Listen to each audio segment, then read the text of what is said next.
Now Morgoth's power overshadowed the Northlands, but Barahir would not flee from Dor-lomin, and remained contesting the land foot by foot with his enemies. Then Morgoth pursued his people to the death until few remained. And all the forest of the northward slopes of that land was turned little by little into a region of such dread and dark enchantment that even the orcs would not enter it unless need drove them, and it was called Del-duath and Tower Nufuin, the forest under nightshade. The trees that grew there after the burning were black and grim, and their roots were tangled, groping in the dark like claws. And those who strayed among them became lost and blind, and were strangled or pursued to madness by phantoms of terror. At last, so desperate was the case of Barahir, that Emeldir the man-hearted, his wife, whose mind was rather to fight beside her son and her husband than to flee, gathered together all the women and children that were left, and gave alms to those that would bear them. And she led them into the mountains that lay behind, and so by perilous paths until they came at last, with loss and misery, to Brethil. Some were there received among the Haladin, but some passed on over the mountains to Dor-lomin, and the people of Galdor, Hador's son. And among those were Rian, daughter of Beleriand and Morwen, who was named Elethwen, that is, Elfsheen, daughter of Barahir. But none ever saw again the men that they had left, for these were slain one by one, until at last only 12 men remained to Barahir. Beren his son, and Barahir and Beleriand his nephews, the sons of Bregolas, and 9 faithful servants of his house, whose names were long remembered in the songs of the Noldor. Brathruin and Dairuin they were, Dagnir and Ragnar, Gildor and Gorlim the unhappy, Arthad and Orthel, and Hathaldir the young. Outlaws without hope they became, a desperate band that could not escape and would not yield, for their dwellings were destroyed, and their wives and children captured, slain, or fled. From Hithlum they came, neither news nor help, and Barahir and his men were hunted like wild beasts. And they retreated to the barren highland above the forest, and wandered among the tarns and rocky moors of that region, furthest from the spies and spells of Morgoth. Their bed was the heather, and their roof the cloudy sky.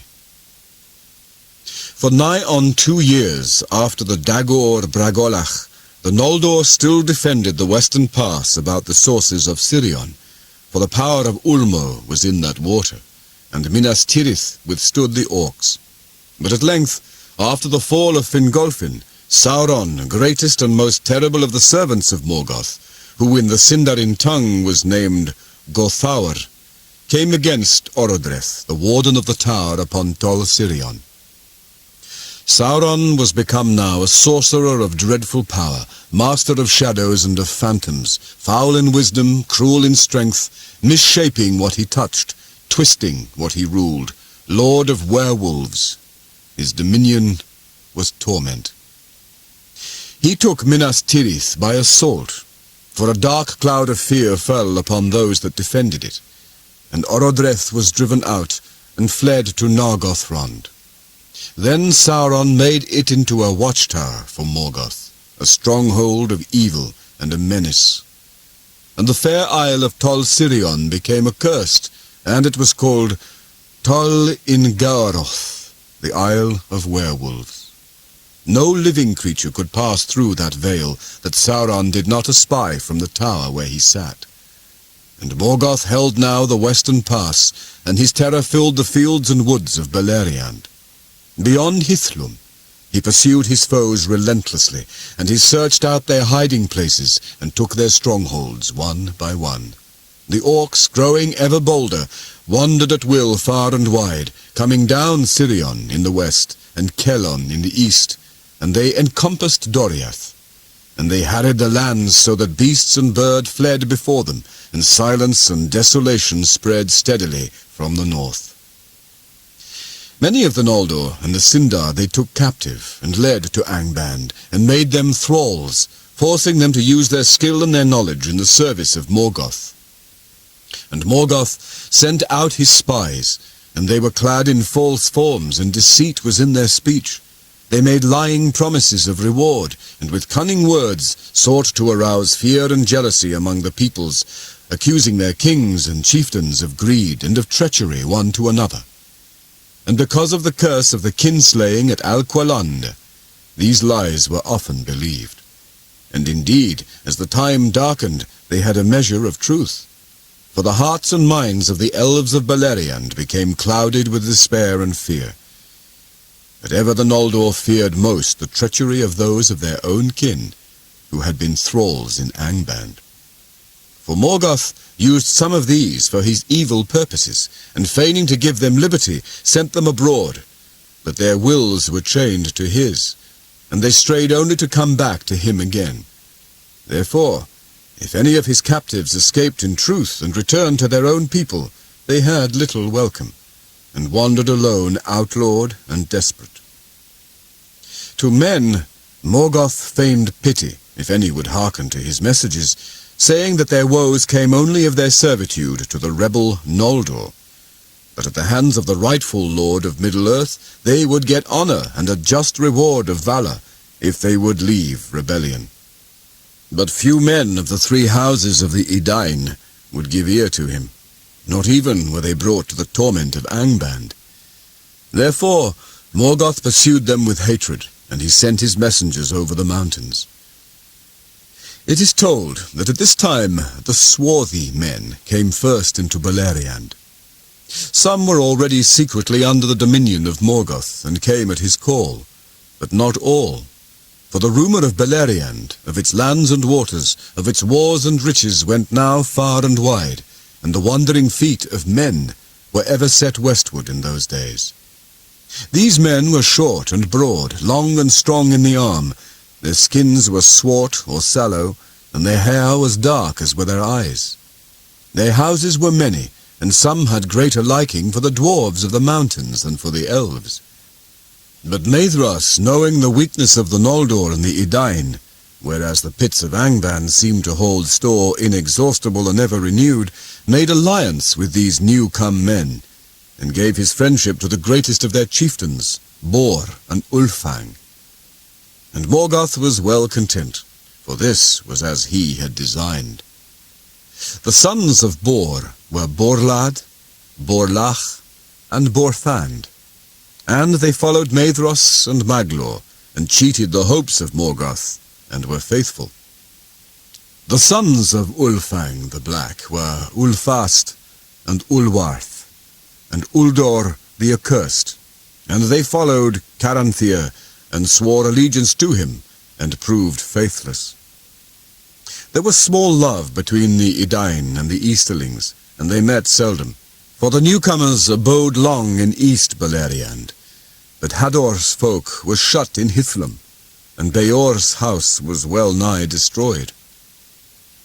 The people of Haleth were at first untouched by the northern war, for they dwelt to the southward in the forest of Brethil. But now there was battle between them and the invading orcs, for they were stout-hearted men, and would not lightly forsake the woods that they loved. And amid the tale of defeats of that time, the deeds of the Haladin are remembered with honor. For after the taking of Minas Tirith, the orcs came through the western pass, and maybe would have ravaged even to the mouths of Sirion. But Halmir, lord of the Haladin, sent swift word to Thingol, for he had friendship with the elves that guarded the borders of Doriath. Then Beleg Strongbow, chief of the march wardens of Thingol, brought great strength of the Sindar armed with axes into Brethil. And issuing from the deeps of the forest, Halmir and Beleg took an orc legion at unawares, and destroyed it. Thereafter the black tide out of the north was stemmed in that region, and the orcs dared not cross the Teglin for many years after. The people of Haleth dwelt yet in watchful peace in the forest of Brethil, and behind their guard the kingdom of Nargothrond had respite, and mustered its strength. At this time Hurin, and Huor, the sons of Galdor of Dor-lomin, were dwelling with the Haladin, for they were akin. In the days before the Dagor Bragolach, those two houses of the Edain were joined at a great feast, when Galdor and Glorethel, the children of Hador Goldenhead, were wedded to Hareth and Haldir, the children of Halmir, lord of the Haladin.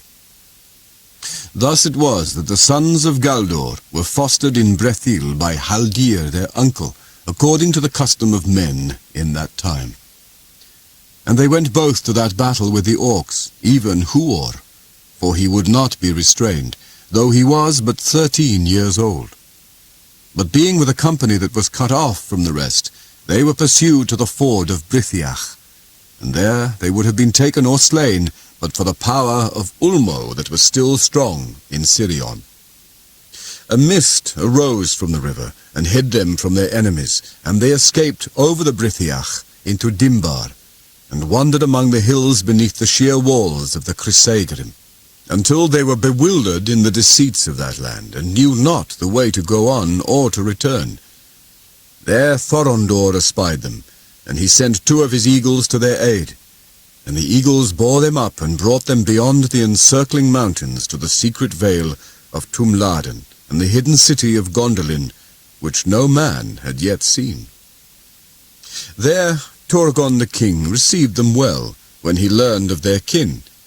For messages and dreams had come to him up Sirion from the sea, from Ulmo, lord of waters, warning him of woe to come, and counselling him to deal kindly with the sons of the house of Hador, from whom help should come to him at need. Hurin and Huor dwelt as guests in the king's house for well nigh a year, and it is said that in this time Hurin learned much lore of the elves, and understood also something of the counsels and purposes of the king. For Torgon took great liking for the sons of Galdor, and spoke much with them. And he wished indeed to keep them in Gondolin out of love, and not only for his law, that no stranger, be he elf or man, who found the way to the secret kingdom and looked upon the city, should ever depart again, until the king should open the leaguer, and the hidden people should come forth. But Hurin and Huor desired to return to their own people, and share in the wars and griefs that now beset them. And Hurin said to Torgon, "Lord, we are but mortal men, and unlike the Eldar. They may endure for long years awaiting battle with their enemies in some far distant day, but for us the time is short, and our hope and strength soon wither. Moreover, we did not find the road to Gondolin, and indeed we do not know surely where this city stands.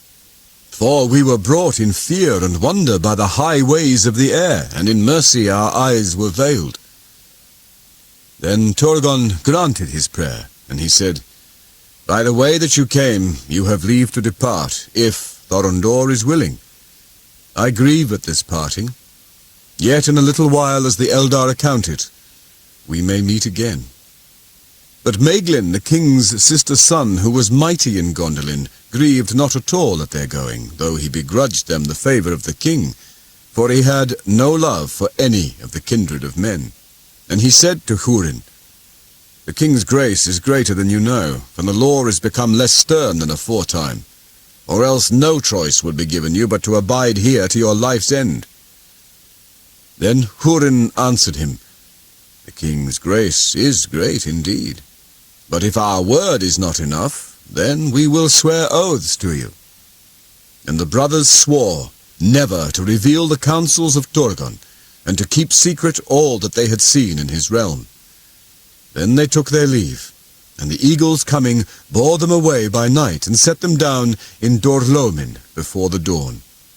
Their kinsfolk rejoiced to see them, for messengers from Brethil had reported that they were lost. But they would not declare even to their father where they had been, save that they were rescued in the wilderness by the eagles that brought them home. But Galdor said, "Did you then dwell a year in the wild? Or did the eagles house you in their eyries? But you found food and fine raiment, and return as young princes, not as waifs of the wood." And Hurin answered, "Be content that we have returned, for only under an oath of silence was this permitted.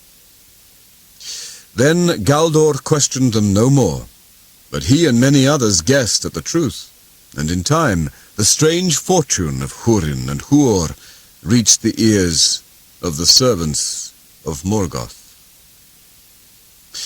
Now when Torgon learned of the breaking of the leaguer of Angband, he would not suffer any of his own people to issue forth to war. For he deemed that Gondolin was strong, and the time was not yet ripe for its revealing. But he believed also that the ending of the siege was the beginning of the downfall of the Noldor, unless aid should come. And he sent companies of the Gondolindrim in secret to the mouths of Sirion and the Isle of Balar. There they built ships and set sail into the uttermost west upon Torgon's errand, seeking for Valinor, to ask for pardon and aid of the Valar. And they besought the birds of the sea to guide them. But the seas were wild and wide, and shadow and enchantment lay upon them, and Valinor was hidden. Therefore none of the messengers of Torgon came into the west, and many were lost, and few returned. But the doom of Gondolin drew nearer. Rumour came to Morgoth of these things, and he was unquiet amid his victories, and he desired greatly to learn tidings of Felagund and Torgon.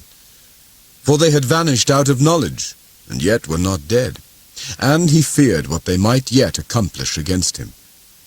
Of Nargothrond he knew indeed the name, but neither its place nor its strength, and of Gondolin he knew nothing, and the thought of Torgon troubled him the more. Therefore he sent forth ever more spies into Beleriand, but he recalled the main hosts of the orcs to Angband, for he perceived that he could not yet make a final and victorious battle until he had gathered new strength, and that he had not measured rightly the valour of the Noldor, nor the might in arms of the men that fought beside them. Great though his victory had been in the Bragolach, and in the years after, and grievous the harm that he had done to his enemies, his own loss had been no less. And though he held Dorthonion and the pass of Sirion, the Eldar, recovering from their first dismay, began now to regain what they had lost.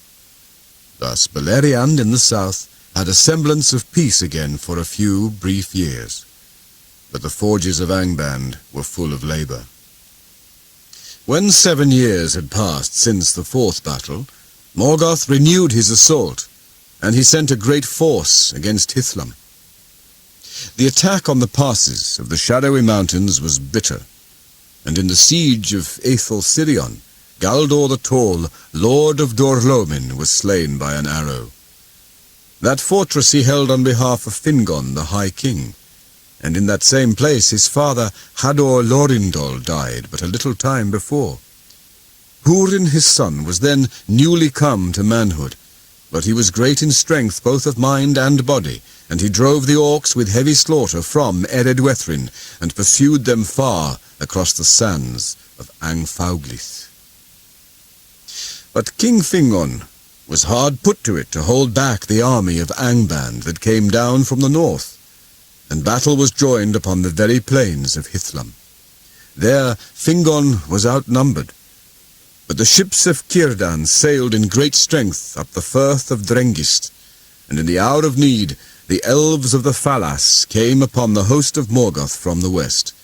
Then the orcs broke and fled, and the Eldar had the victory, and their horsed archers pursued them even into the Iron Mountains.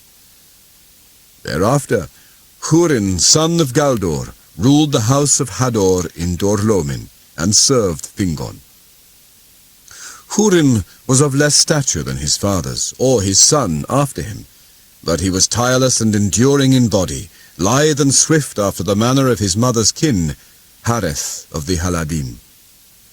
His wife was Morwen Elethwen, daughter of Baragund of the house of Beor, she who fled from Dorthonion with Rian, daughter of Belegund, and Emeldir, the mother of Beren. In that time also the outlaws of Dorthonion were destroyed, as is told hereafter, and Beren, son of Barahir, alone escaping, came hardly into Doriath. of Beren and Luthien.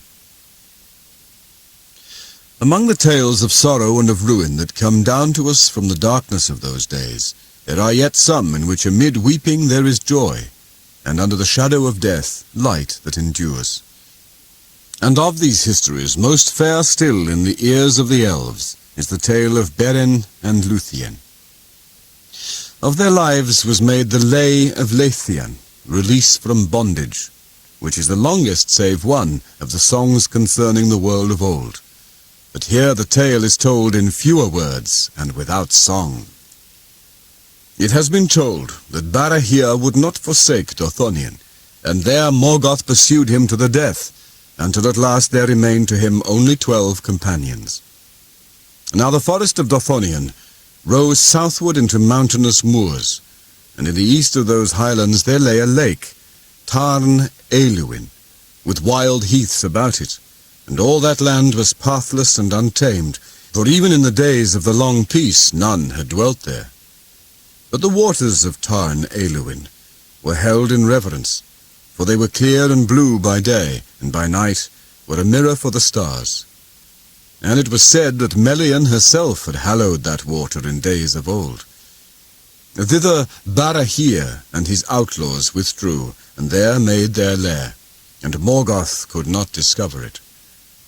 But the rumour of the deeds of Barahir and his companions went far and wide, and Morgoth commanded Sauron to find them and destroy them. Now among the companions of Barahir was Gorlim, son of Angrim. His wife was named Elinel, and their love was great ere evil befell. But Gorlim, returning from the war upon the marches, found his house plundered and forsaken, and his wife gone. Whether slain or taken, he knew not. Then he fled to Barahir, and of his companions he was the most fierce and desperate, but doubt gnawed his heart, thinking that perhaps Elinel was not dead.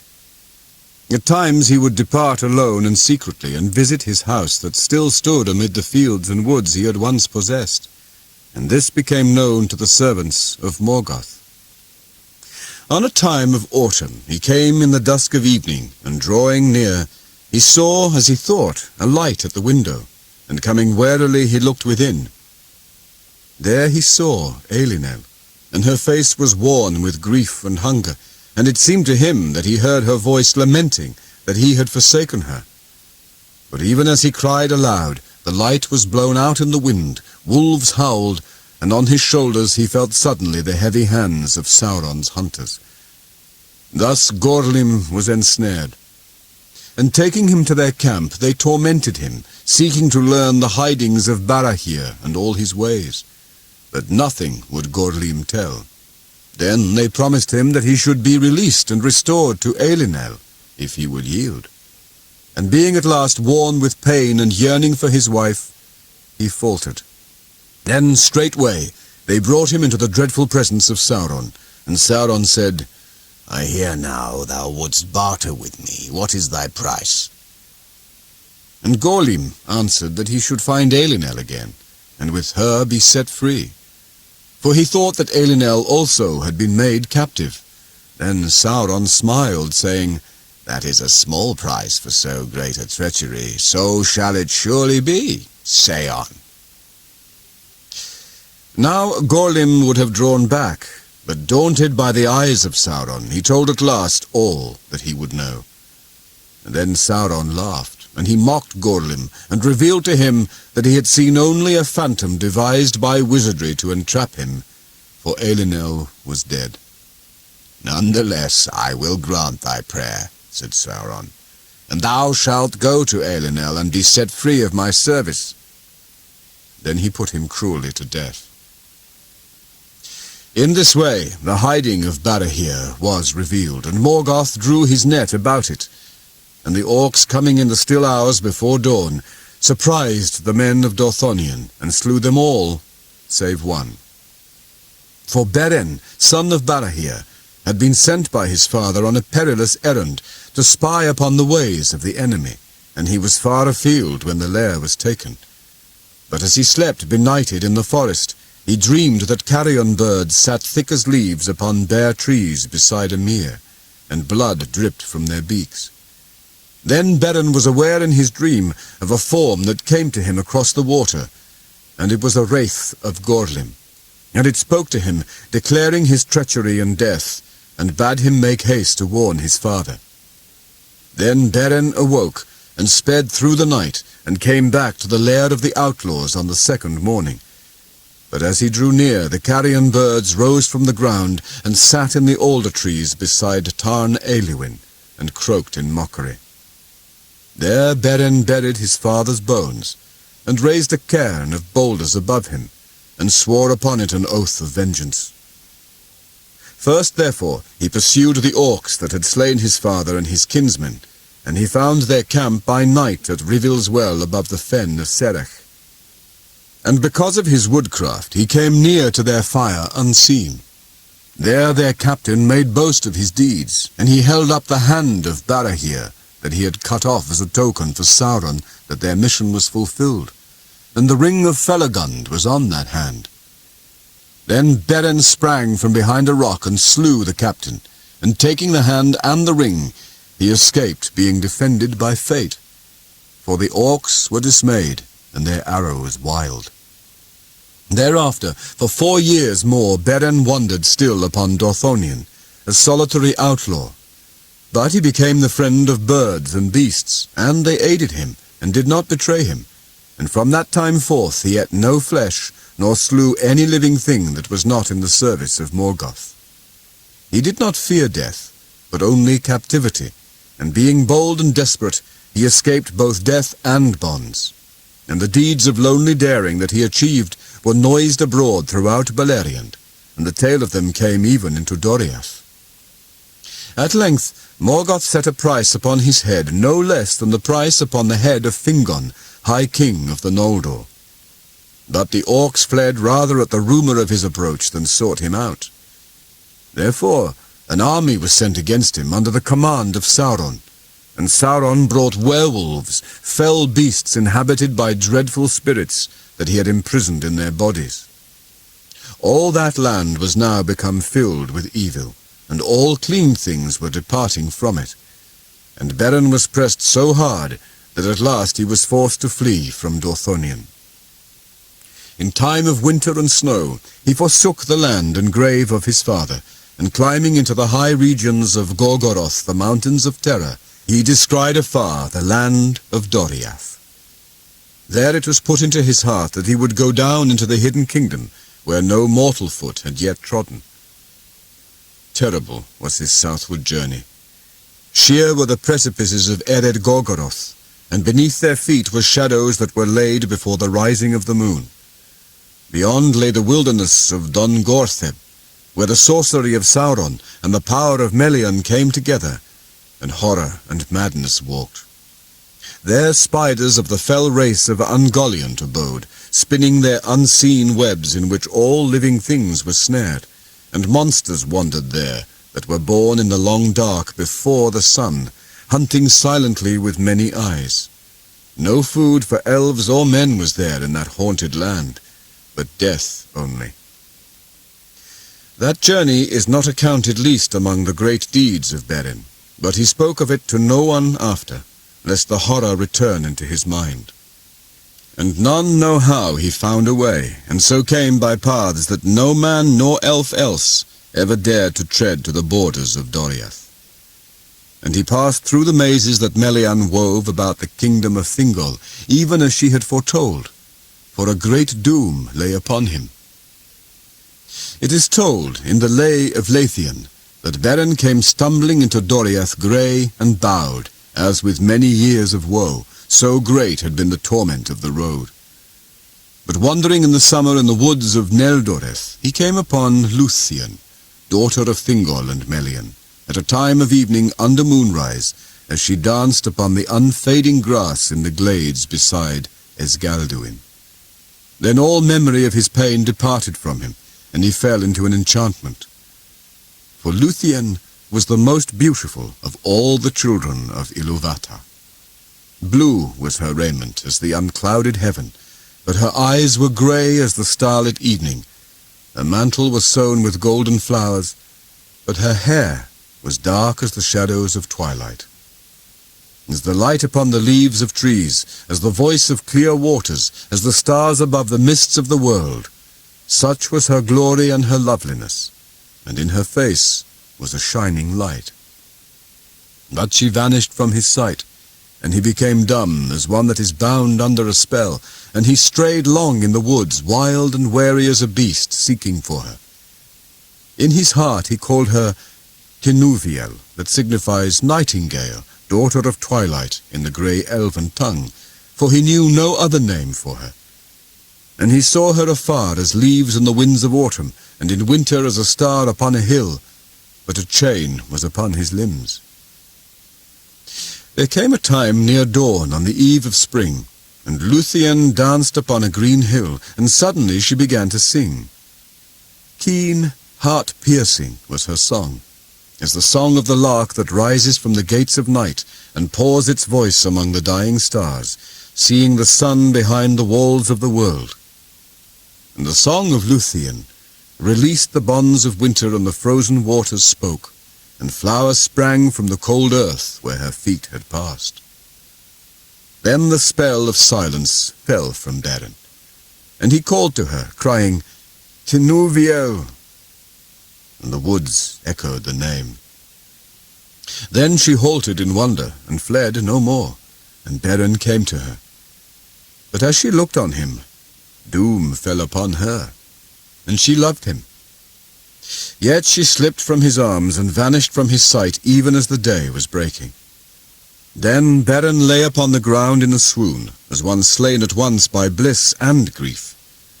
And he fell into a sleep, as it were, into an abyss of shadow, and waking he was cold as stone, and his heart barren and forsaken. And wandering in mind, he groped as one that is stricken with sudden blindness, and seeks with hands to grasp the vanished light. Thus he began the payment of anguish for the fate that was laid on him. And in his fate Luthien was caught, and being immortal, she shared in his mortality, and being free received his chain. And her anguish was greater than any other that the Eldalia has known. Beyond his hope she returned to him, where he sat in darkness, and long ago in the hidden kingdom she laid her hand in his. Thereafter often she came to him, and they went in secret through the woods together from spring to summer, and no others of the children of Iluvatar have had joy so great, though the time was brief. But Daron the minstrel also loved Luthien, and he espied her meetings with Beren, and betrayed them to Thingol. Then the king was filled with anger, for Luthien he loved above all things, setting her above all the princes of the elves, whereas mortal men he did not even take into his service. Therefore he spoke in grief and amazement to Luthien, but she would reveal nothing, until he swore an oath to her that he would neither slay Beren nor imprison him. But he sent his servants to lay hands on him, and lead him to Menegroth as a malefactor. And Luthien, forestalling them, led Beren herself before the throne of Thingol, as if he were an honoured guest. Then Thingol looked upon Beren in scorn and anger. But Melian was silent. "Who are you?" said the king, "but come hither as a thief, and unbidden dare to approach my throne?" But Beren, being filled with dread, for the splendour of Menegroth and the majesty of Thingol were very great, answered nothing. Therefore Luthien spoke and said, "He is Beren, son of Barahir, lord of men, mighty foe of Morgoth, the tale of whose deeds has become a song even among the elves." "Let Beren speak," said Thingol. "What would you here, unhappy mortal? And for what cause have you left your own land to enter this which is forbidden to such as you? Can you show reason why my power should not be laid on you in heavy punishment for your insolence and folly?" Then Beren, looking up, beheld the eyes of Luthien, and his glance went also to the face of Melian. And it seemed to him that words were put into his mouth. Fear left him, and the pride of the eldest house of men returned to him, and he said, "My fate, O king, led me hither, through perils such as few even of the elves would dare. And here I have found what I sought not indeed, but finding I would possess forever. For it is above all gold and silver, and beyond all jewels. Neither rock, nor steel, nor the fires of Morgoth, nor all the powers of the elf kingdoms shall keep from me the treasure that I desire. For Luthien, your daughter, is the fairest of all the children of the world." Then silence fell upon the hall, for those that stood there were astounded and afraid, and they thought that Beren would be slain. But Thingol spoke slowly, saying, "Death you have earned with these words, and death you should find suddenly had I not sworn an oath in haste, of which I repent, base-born mortal, who in the realm of Morgoth has learned to creep in secret as his spies and thralls." Then Beren answered, "Death you can give me earned or unearned, but the names I will not take from you of base-born, nor spy, nor thrall. By the ring of Felagund that he gave to Barahir my father on the battlefields of the north, my house has not earned such names from any elf, be he king or no." His words were proud, and all eyes looked upon the ring, for he held it now aloft, and the green jewels gleamed there that the Noldor had devised in Valinor. For this ring was like to twin serpents, whose eyes were emeralds, and their heads met beneath a crown of golden flowers, that the one upheld and the other devoured. That was the badge of Finarfin and his house. Then Melian leaned to Thingol's side, and in whispered counsel bade him forego his wrath. "For not by you," she said, "shall Beren be slain, and far and free does his fate lead him in the end, yet it is wound with yours. Take heed." But Thingol looked in silence upon Luthien, and he thought in his heart, "Unhappy men, children of little lords and brief kings, shall such as these lay hands on you and yet live?" Then, breaking the silence, he said, "I see the ring, son of Barahir, and I perceive that you are proud and deem yourself mighty. But a father's deeds, even had his service been rendered to me, avail not to win the daughter of Thingol and Melian. See now, I too desire a treasure that is withheld. For rock and steel and the fires of Morgoth keep the jewel that I would possess against all the powers of the elf kingdoms. Yet I hear you say that bonds such as these do not daunt you. Go your way, therefore. Bring to me in your hand a Silmaril from Morgoth's crown, and then, if she will, Luthien may set her hand in yours. Then you shall have my jewel, and though the fate of Arda lie within the Silmarils, yet you shall hold me generous." Thus he wrought the doom of Doriath, and was ensnared within the curse of Mandos. And those that heard these words perceived that Thingol would save his oath, and yet send Beren to his death. For they knew that not all the power of the Noldor, before the siege was broken, had availed even to see from afar the shining Silmarils of Feanor. For they were set in the Iron Crown, and treasured in Angband above all wealth, and Balrogs were about them, and countless swords, and strong bars, and unassailable walls, and the dark majesty of Morgoth. But Beren laughed. "Ha! For little price," he said, "do elven kings sell their daughters, for gems and things made by craft. But if this be your will, Thingol, I will perform it. And when we meet again, my hand shall hold a Silmaril from the Iron Crown, for you have not looked the last upon Beren, son of Barahir." Then he looked in the eyes of Melian, who spoke not, and he bade farewell to Luthien to Nuviel, and bowing before Thingol and Melian, he put aside the guards about him, and departed from Menegroth alone. Then at last Melian spoke, and she said to Thingol, "O king, you have devised cunning counsel, but if my eyes have not lost their sight, it is ill for you whether Beren fail in his errand or achieve it, for you have doomed either your daughter or yourself. And now is Doriath drawn within the fate of a mightier realm." But Thingol answered, "I sell not to elves or men those whom I love and cherish above all treasure, And if there were hope or fear that Beren should come ever back alive to Menegroth, he should not have looked again upon the light of heaven, though I had sworn it. But Luthien was silent, and from that hour she sang not again in Doriath. A brooding silence fell upon the woods, and the shadows lengthened in the kingdom of Thingol.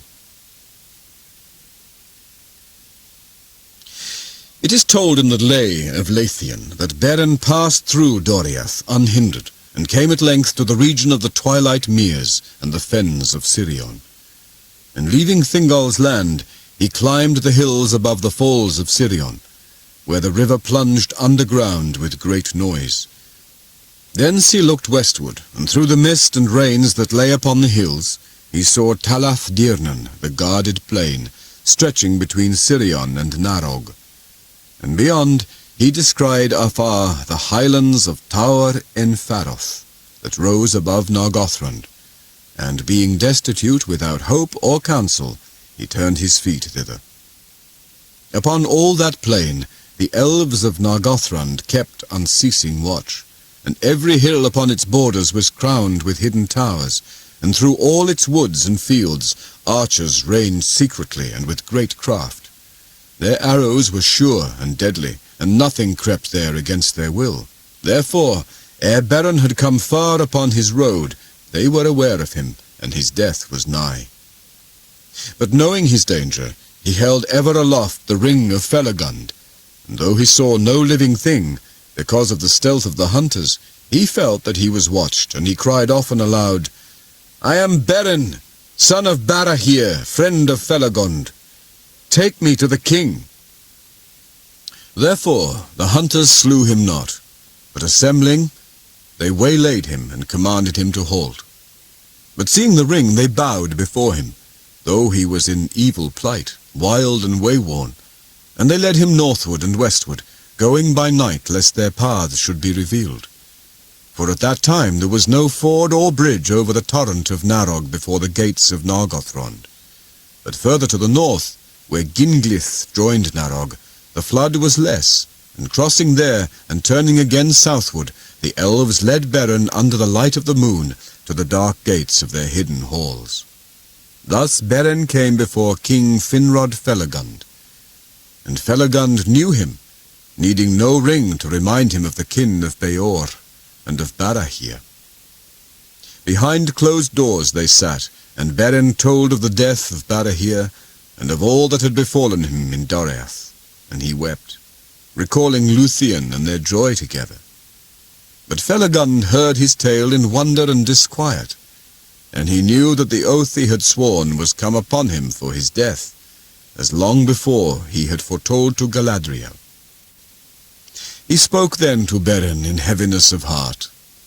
"It is plain that Thingol desires your death, but it seems that this doom goes beyond his purpose, and that the oath of Feanor is again at work. For the Silmarils are cursed with an oath of hatred, and he that even names them in desire moves a great power from slumber. And the sons of Feanor would lay all the elf kingdoms in ruin, rather than suffer any other than themselves to win or possess a Silmaril, for the oath drives them.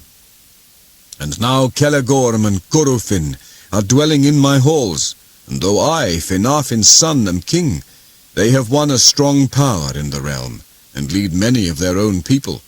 They have shown friendship to me in every need, but I fear that they will show neither love nor mercy to you if your quest be told. Yet my own oath holds, and thus we are all ensnared."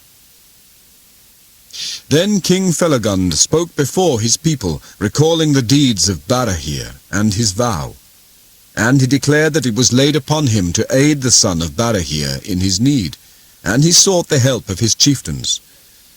Then Celegorm arose amid the throng, and drawing his sword he cried, "Be he friend or foe, whether demon of Morgoth or elf or child of men, or any other living thing in Arda, neither law, nor love, nor league of hell, nor might of the Valar, nor any power of wizardry, shall defend him from the pursuing hate of Feanor's sons, if he take or find a Silmaril and keep it. For the Silmarils we alone claim, until the world ends." Many other words he spoke, as potent as were long before in Tirion the words of his father that first inflamed the Noldor to rebellion. And after Celegorm, Curufin spoke, more softly, but with no less power, conjuring in the minds of the elves a vision of war and the ruin of Nargothrond. So great a fear did he set in their hearts, that never after until the time of Turin would any elf of that realm go into open battle, but with stealth and ambush, with wizardry and venomed dart, they pursued all strangers, forgetting the bonds of kinship. Thus they fell from the valor and freedom of the elves of old, and their land was darkened. And now they murmured that Finarfin's son was not as a Valar to command them, and they turned their faces from him. But the curse of Mandos came upon the brothers, and dark thoughts arose in their hearts, thinking to send forth Felagund alone to his death, and to usurp, it might be, the throne of Nargothrond. For they were of the eldest line of the princes of the Noldor.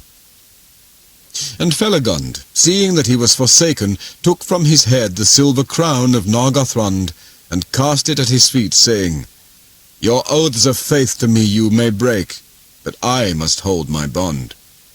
Yet if there be any on whom the shadow of our curse has not yet fallen, I should find at least a few to follow me, and should not go hence as a beggar that is thrust from the gates." There were 10 that stood by him, and the chief of them, who was named Edrahil, stooping, lifted the crown, and asked that it be given to a steward until Felagund's return. "For you remain my king and theirs," he said, "whatever betide." Then Felagund gave the crown of Nargothrond to Orodreth his brother to govern in his stead, and Celegorm and Curufin said nothing, but they smiled and went from the halls. End of Side 2.